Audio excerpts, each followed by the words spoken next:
Good day, everyone. Good day. I hope you are doing good on this beautiful Veterans Day, November the 11th, 2021. And today's special broadcast is all about veterans. And so I have guest speakers on today.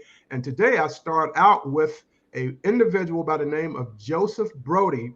Joseph and I attended high school together. We were on the football team together. We're fellow veterans, and we're starting out with him today. And I want to welcome him now. Joseph Brodie, my friend, fellow veteran, high school classmate. How are you doing today? Yeah, first of all, I'd like to wish all who have served and are presently serving a happy Veterans Day. Also want to thank you for thank you and give thanks to you for inviting me to this forum we're having here on Veterans Day. It's an honor and a privilege. Okay, same for me, and absolutely, we want to pay honor and to all the veterans, those who have served and gone on to the heavenly realm, and those who are active today, in addition to their family members. So today, Joseph is going to be sharing what it was like to serve in the Army, and also what it's like to be a U.S. veteran. So let's get started. I want to, first of all, Joe, ask you, what was your inspiration for joining the U.S. Army? Share what it was like on the day that you made the decision to join, because I want people to really get a feel for what that process was like for you. Okay, my greatest inspiration to join the military came from my first cousin, the late Sergeant First Class Robert Killer McKnight. All Um, right. I know he, him. he was a drill instructor and during the Vietnam War era. Uh-huh. And each summer he would come down and pick me up, and I would live with him in post housing down there at Fort Dix, New Jersey, Uh-huh. with him and his wife. And I saw firsthand how recruits were pounded into soldiers. I Exactly. say pounded because that's what was happening to a lot of them. Uh, I fell in love with Army life from that point on. And then one day I just made the decision to join. And, I was restless and couldn't wait to begin a new way of life Mhm. outside of Henderson, North Carolina, meeting people from all walks of life, working together for one ultimate cause was to protect our way of life as we see it today. Exactly, exactly. Yeah, that's very powerful as well. And you getting that orientation there at the Army facility there at Fort Dix, seeing it firsthand. And that always makes a difference. And for those people who are listening, those in high school are contemplating going into the Army, see, this will be an inspiration to them, Right. depending on how they see it as well. One of the next things I want to know, Joseph, is when you made that decision to join the Army, what did your family say? What did your mother and father, what did they say? What did your other extended family members say when you made that decision? Well, back in those days, there wasn't much communication going on as far as we knew what we had to do and we just done it. And that's the way it was within my network of family members. My father was in New York. My mother was in New York too, and Uh-huh. my aunts basically raised us, and they were just busy most of the time, and they just knew we would do what we needed to do every day. So Sure. um, so I made the decision one day that that's what I was going to do. I just couldn't wait to leave out of Henderson and get out on my own. Yeah. And so the same day I had spoke with the recruiter, I think that was the same day that I went on and signed in. And Okay. you know, and the Big Five, as you call it all the time, Paul. Uh, Sure. or Big Four or Five. I don't know how many of us it was, but I I know think it was five of us. Yeah. yeah, the Big Five, as we used to call it. We were out to move on Exactly. inside of Henderson, and that's what we did. Yeah. So Yeah. It was, who was it? It was Melvin. It was George. yeah, George It was you, Shelton. Shelton. And who else was there? I think we Who had one more. Oh, I know who it is. who Um, that? Well, he wasn't on the football team, but I'm trying to remember his name. But I can picture him. Yeah. But there was 5 of us. Yeah. Right, right. So Yeah. I think that I don't know if Linwood was with us or not, but we were tight knit guys, the 4 or 5 of us that went down there. Exactly. Yeah. So, Yeah. so at the time of enlistment, I had only spoken to my recruiter Uh-huh. about this decision, and Oh, all the John technicalities. Champion. John John, Champion. John Yeah. Champion. Yeah. Yeah. He was also down at Shaw. Yeah, yeah. Yeah. Okay. Uh-huh. So I packed my one little bag, and which included my toothbrush, soap, and a change of clothes. And as I was walking out the door, my Uh-huh. aunt said, "Where you going?" And I had What? You she don't said, want to "Where you know. going?" I told her, I said, I had already joined the military on delayed enlistment plan. Uh-huh. And she replied, "Okay." And but and then she said, "The only thing I ask of you is to send me some money at Uh-huh. home, so I'll have it for you when or if you decide to get out.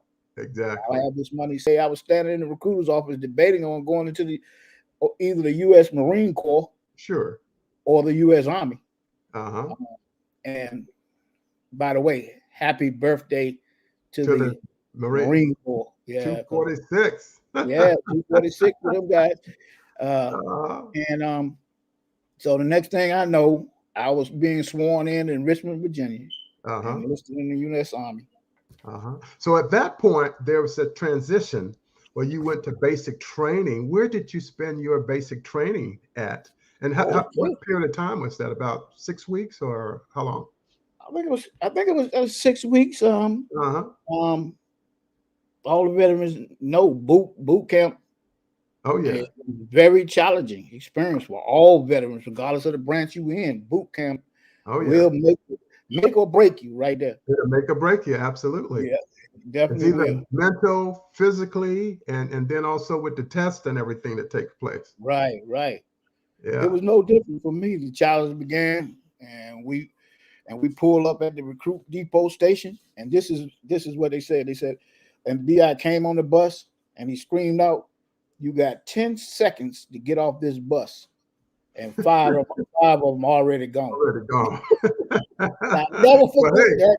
hey, I don't. Joseph, you were on the track team with me. I know you were off that bus in less than 5 seconds. Move out the way. I'm coming through. Coming through. Absolutely. I'm getting up out of here. Absolutely. You ain't Yeah, got to tell people once. So that's right.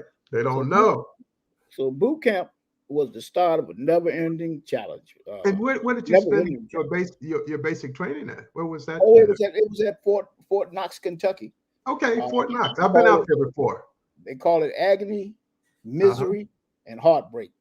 There you Go up go. agony, you come down misery, and then you go back up heartbreak. Gotcha. Then Gotcha. you completed basic training. Uh-huh. I know. I know. All in a nutshell. Uh-huh. And so, what was that like for you in terms of that indoctrination? Because it's different than when we played football in high school or ran track, because we're in the service of the U.S. military. What was that like for you in terms of that adjustment? Well, it was the start of a never, like I was saying, the never-ending challenges Challenges. that Okay. a person would will face and overcome in life's journey to Sure. becoming a soldier and a man. You know, Yes. all of Hmm. those were wrapped up in boot camp for me. And after boot camp, oh no, you still want to talk about boot camp? Yeah. Um, Hmm. okay, after boot camp, I was assigned to Fort Ord, California, Okay. for And AIT. how did you like that assignment? Okay, at Fort Ord, I was trained to fight wars in any type of climate, whether it'd be the jungle operation Jungle. training I took Uh-huh. at Panama, in Panama, Right. Uh-huh. or 29 Palms Yeah. desert training. I've Uh, been out there. and or either city warfare training, which we just took that a lot of times. We just house to house fighting, which is that's what they're fighting today. Right, like street to Yeah, street, yeah, yeah, block right, to block, yeah, sort of yeah, stuff like that. uh-huh, Uh, and As well as I test fired, and this was a great accomplishment for me, hmm, Lieutenant Colonel Paul Van. It was a great challenge to be the first to test fire the TOW missile system, yeah, yeah, I've seen which those. came out, which is a tube launch, officially tracked wireless guided missile. And I Hmm. did it for the first black Uh-huh. Secretary of the Army, Clifford Alexander. Thunder, yep, I'm aware of him too. Yes. Okay. And following my duty at Ord, I received orders to report to the 2nd Infantry Division, Uh-huh. Camp Casey, Korea. Uh, Okay. and then from there, Benning, Georgia, Yes. to Fort Benning, Georgia, Hmm. um, which is like a service division. There, Exactly. I played all Army football with Uh-huh. Fort Benning Doughboys. Exactly. That was hilarious for me. Oh yeah, 'Cause I, absolutely. my heart lied in that pigskin, Uh-huh. and was on the honor guard there. Oh, very nice. So I So had some those good are some food. great experiences. Right. Yeah, very great experiences. Mhm. Very great. So one of the things I also want to look at is now that you have served in the Army, it gave you this exposure to people from basically all over the world, depending on where you were assigned. What was it? What is it like for you now today as a veteran?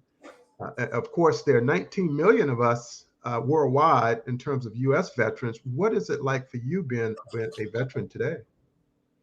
Well, being a veteran, and being inactive, as they say, Sure. I'm not active duty anymore. I just when I got out in the 80s, I Uh-huh. got out in the late 80s. I Right. got out of the United States Army after 8 years of United States Army, Sure. and I I I kept that I don't know what you call it, that feature of service work, Exactly. but it was reduced down to the community, and Right.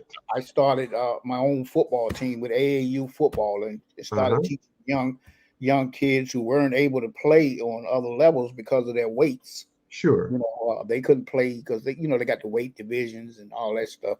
They Exactly. didn't have that back when we were playing. Uh-huh. That's right. If you were able to play, you play. Right.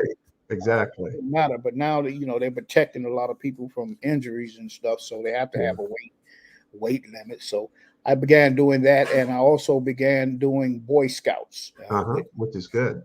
I was a scout master for some 10 years, Uh-huh. taking kids. I had about 3 to 4 Eagle Scouts that I promoted. All of this is a result of of the stuff that I got in the United States. Yeah. And that's the life lessons. There's Right, leadership right. in there, teamwork, with your football team. And Hmm. all of these things are life lessons because from football, we can take a lot of life lessons. From the Right.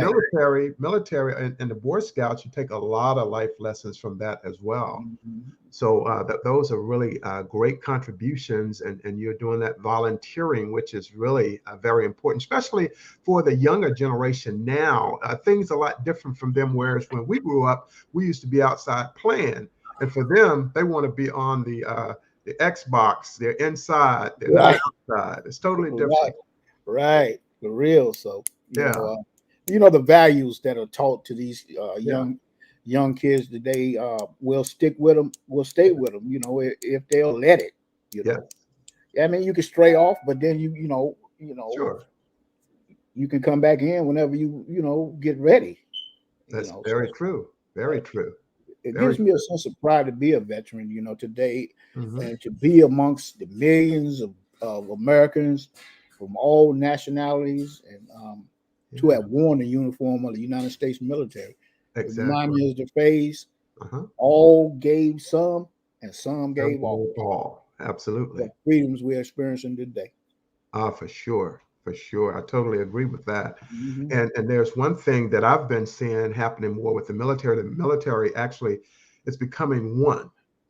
where when they send out a package and they have to go to a theater of war, they're taking all branches of the military. Of course, we have the Navy outside, but even in Navy, they still fly in there. They still have action in there. Air Yeah. Force, of course, the Air Force have people rescue and recovery teams. And so they're all kind of becoming one, even though they have a different budget. And that's what I worked on when I was there. And then when I worked on Capitol Hill, I worked with the U.S. House Armed Services Committee when I was up there, and with Veterans Affairs as well. Yeah. Yeah. So, yeah. So You yeah. look at, like you said, they all work together. You got the Mhm. CBs, you got the, what do you call those guys that are, dog, what do you call those guys that unit in the Navy? Uh, Uh-huh. not the CBs. The CBs is one branch, They but have then like a pararescue, yeah, pararescue, uh, but Navy SEAL.